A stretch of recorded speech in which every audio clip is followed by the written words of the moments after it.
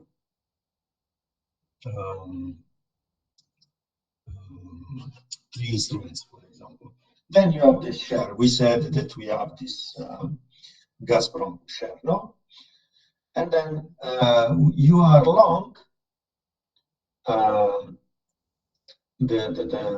the underlying, and then let's assume that the price you bought it is 104, and then you buy a put at 104. Why you buy a put at 104?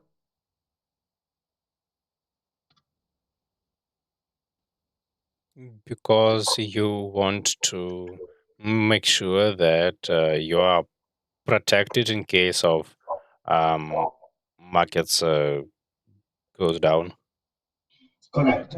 And you buy it at 104. Why? Why this strike price?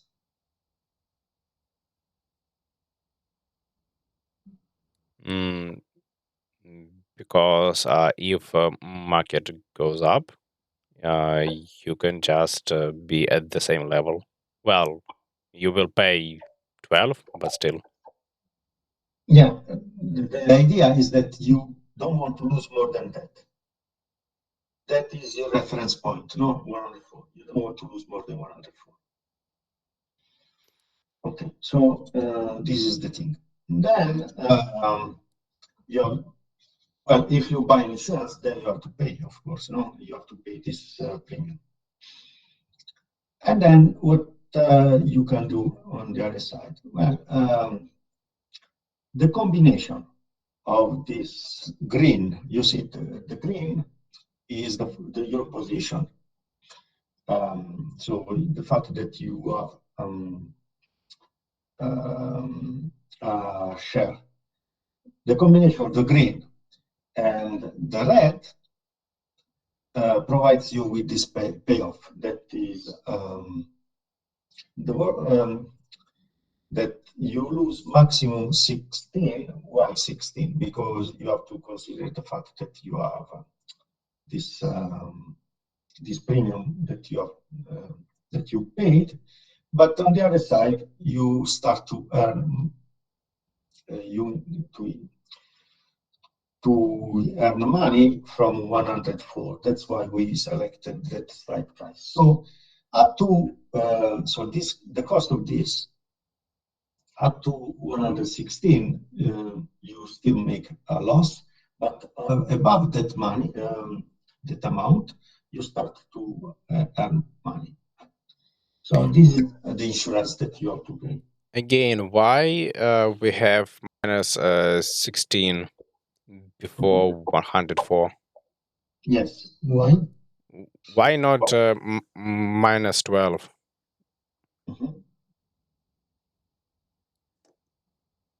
I didn't get it. Yes. Because that is the difference, minus 12, and then you have 104. So is 4,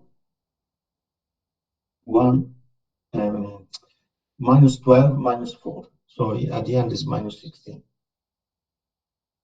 It's clear or not? Why minus 4? Where do we pay this minus 4? How do we get it? Because then you start from 100.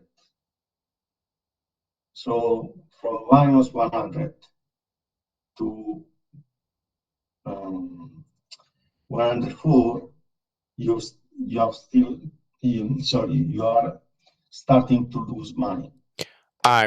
Yes, okay, so 100 is our current stock price. Yes. Okay, I got it.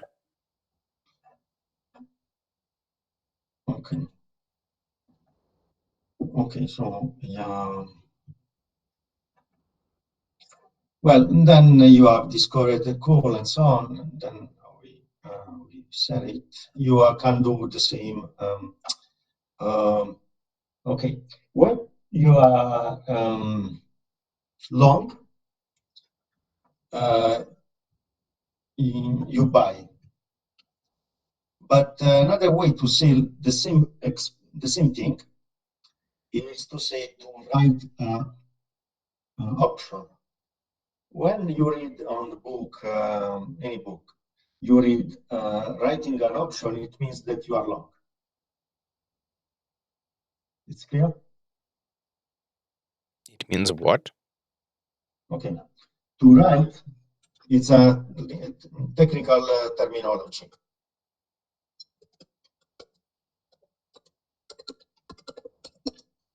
I'm going to write it in the chat, okay?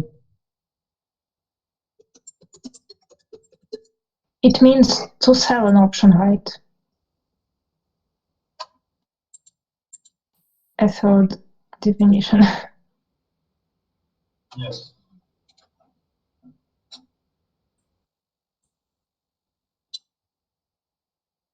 It's clear what you mean? You buy a product here, you are long, and then here you write a call.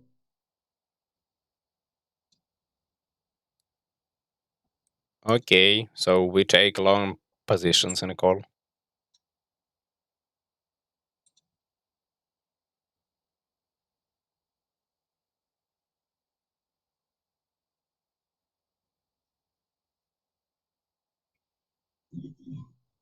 You have this thing, then you have long share and short call.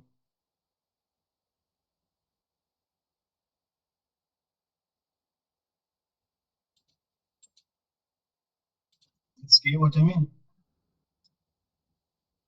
No. So if we write an option, it's short. Option. Okay. You are sorry, it was not clear at all. So in this case, what I'm trying to say, here we have this protected put. So you buy this protected put, okay? In this case, what you do, you write a cover call, and in this case, you buy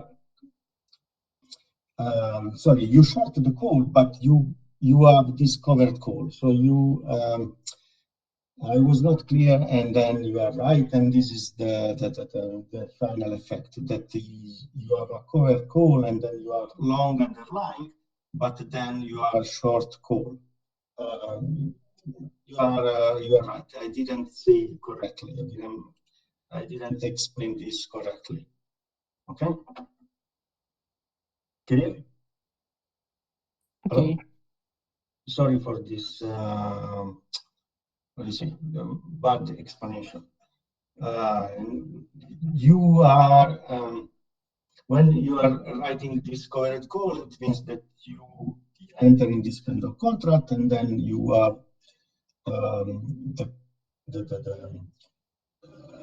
you make money when the market is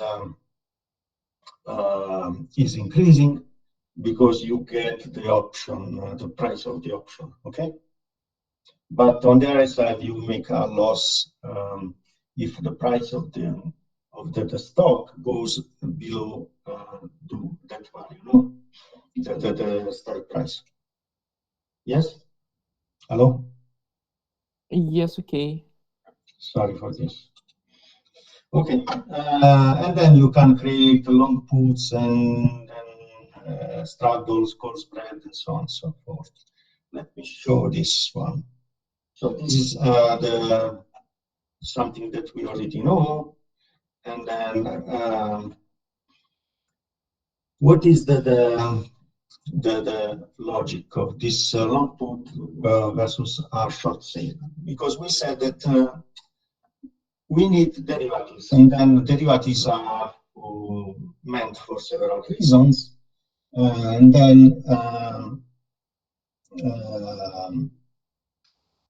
one of those we said that is for hedging, price discovery, and also we said that is to increase the kind of instruments that are available in the market.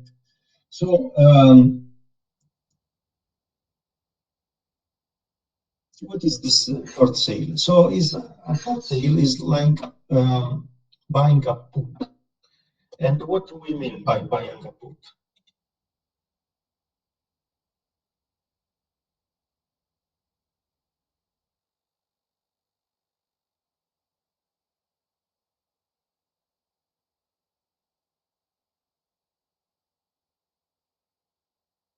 So we take long position in put option.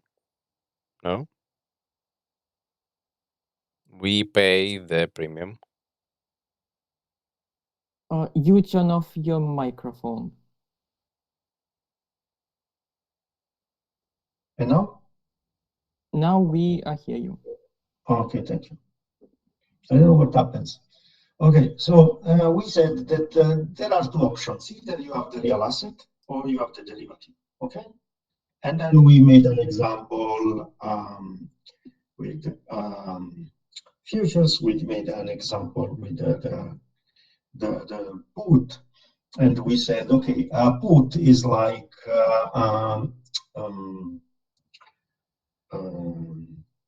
an insurance, we said, correct? No? Okay. Now let's make a comparison between a short sale and a put. So do you remember what is a short sale? It's when you sell something, an asset, physical asset, and then your intention is to buy it at a later time. You sell the asset now, and you try to buy it later.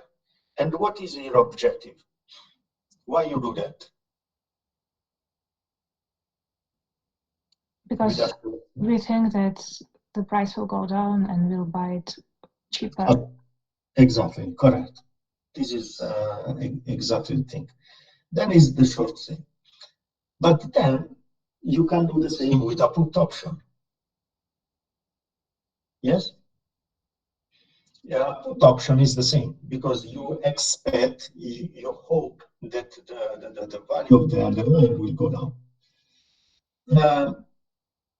And then, well, there are investors that prefer, instead to do a short sale, that prefer to use the put. And why this?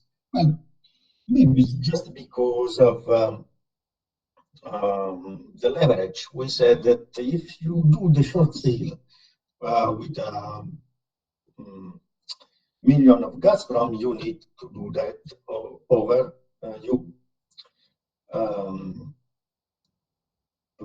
that amount of shares, and it can be that those shares are not available on the market. There is a problem of liquidity, for example. Yes, because what we want to do, we said that we want to buy 1 million of Gazprom at lower price, no? But when we go to the market to buy those 1 million shares, it could be that there are not enough shares for any reason. There is could be a problem liquidity. And then instead to use a short sale, then we can take a position thanks to a put, so with a derivative.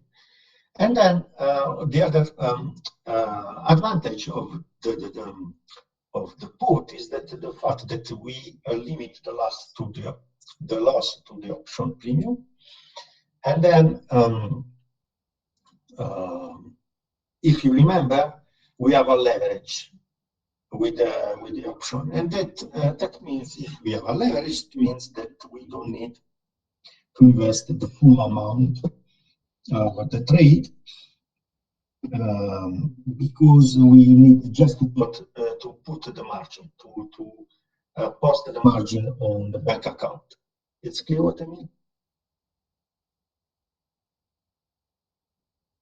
Hello? Yes. Okay, so those are the reasons why we derivative. So summing up, we well, the main, how to say, advantage of put sale is that we can use our own derivatives to do this if there is a lack of them on the market, or what? Sorry, I didn't get the question. Say it again, please. We were discussing the advantage of put sale, right? So what is it? Maybe I confused it. We said that derivatives are used on the market for different reasons. No? Yes. Okay. And here we are, before we compared an option, a put option with an insurance. Okay? Yeah. So, and we said that many characteristics that you find in an insurance can be found as well in that derivative, in the put option, correct? Yeah. And now we are talking about short sales. And here we try to explain why we could use in the market, we could use an option in order to have a short sale. The same effect of a short sale, the same result of a short sale with a different instrument. So why we should use derivatives? Why we should promote derivatives in the market? Well, because we enlarge the range of available instruments to the investors. And then we said we provide insurance, we provide alternative means to taking short positions. It's clear, this, Nico? I was not clear on that. Yes, it is. So we Okay. said, for example, when we have a short sale, we want to buy, we sell Gazprom, and we want to buy Gazprom at a cheaper price, lower price, whatever, no? But then, at the end, at the expiration, when we need to close this contract, the short sale, we are obliged to buy back those Gazprom. But then, it could be that we have problems in terms of liquidity. There won't be available number of Gazprom shares on the market. So a derivative is easier. And then also we said then for entering this kind of contract, short sale, then we need the full amount. Then I don't know what is it, 1 million of Gazprom. Instead, in this case, with the derivative, we need only to post the margin. Yes, okay. Now I get it. But, Nick, it's okay. Every time that you have question, stop me, okay?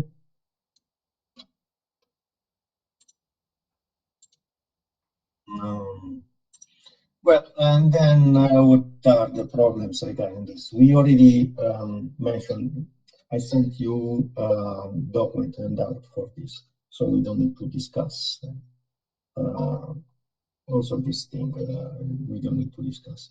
And then we have a couple of questions, and then you see the answer in the following page. So, for example, you have to compute, this could be also an exam simulation, no question that you can get for the exam.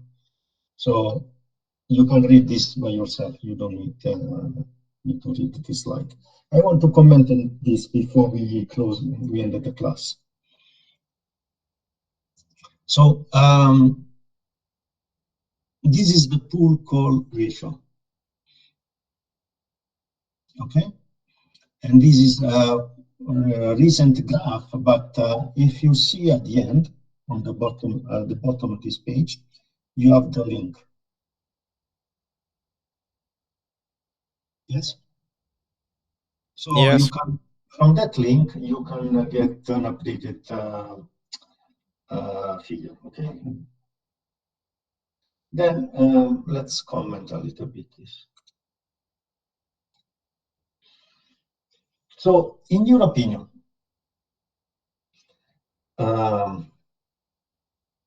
if there are more put than calls, in your opinion, the market is bearish or bullish? Do you know the meaning of bearish and bullish? Bullish. Did I say this to you? Yes. Okay, good. So I repeat my question. If there are more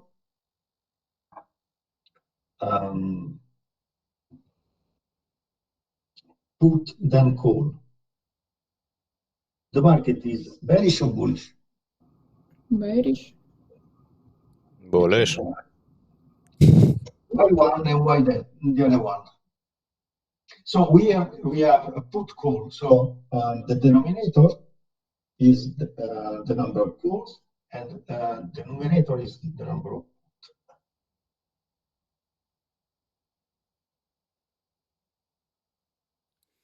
So if we have many put options, that mean that many participants believe that the price will go up. So the market is. Put. What you said, put or call? Sorry. I said pool. Put. So if there are many put compared to the call. Yes. So then the market will go up or down. Up. Down. Put. Do you mean that there is a high supply of put options? The numerator. You see, the numerator is the number of puts, and then the denominator is the number of calls. Number of puts. Is it number of short puts, or is it number of the long puts? All long. So when you you buy a put and when you buy a call, Nick? I buy a put if I think that the price will go up, right? No. I'm confused. Okay. You buy a put when the market, if you believe that the market put go down. Arina is right. Nick, you buy a put when you think that the market will go down. Yes, okay. And then, so if you have a look at the ratio, you will see that there are, I would say, more put than call if this index is more than 1. But when I sell the put, when I believe that the market will go up, right? No, you are long. You are long put or long. Yes, okay. Now it's logical. You are. This is the ratio between the number of puts and the number of calls, and we don't talk about short call or short put. Okay. So it's Yeah. the number of contract made, not the Correct. contract. Yes, okay. And then you see the volumes. No, you see. Can you see the volumes in your presentation that I sent you? Yes. So you see that this is back in August, no? No. And then again, if you want to refresh this graph with the recent values, you use the link that I provided and you check it. So at the end, this is also an indicator of the market sentiment, because if this ratio is bigger than 1, it means that people are more, we said, Adina, Bearish. bearish. Yes. So this is the thing. So this is a way to get the market sentiment. Market sentiment, it's good. I mean, know that if the people feel that the market will go down or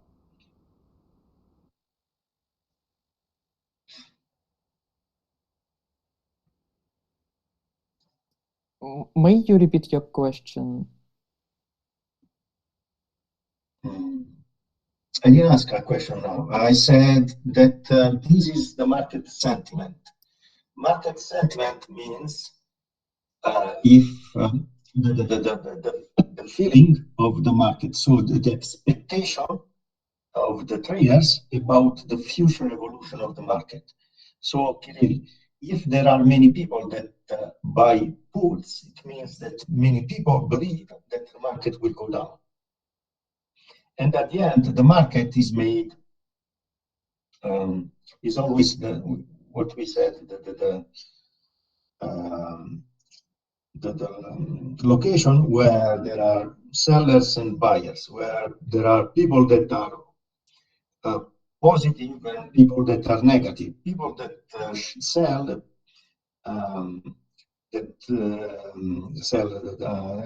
given asset, people that want to buy that asset. No, so at the end, it's just a matter of equilibrium between demand and offer. And if there are more people that believe that the market will go down, then you have more puts than calls. Is clear? Yes. Okay, good. So do you have questions?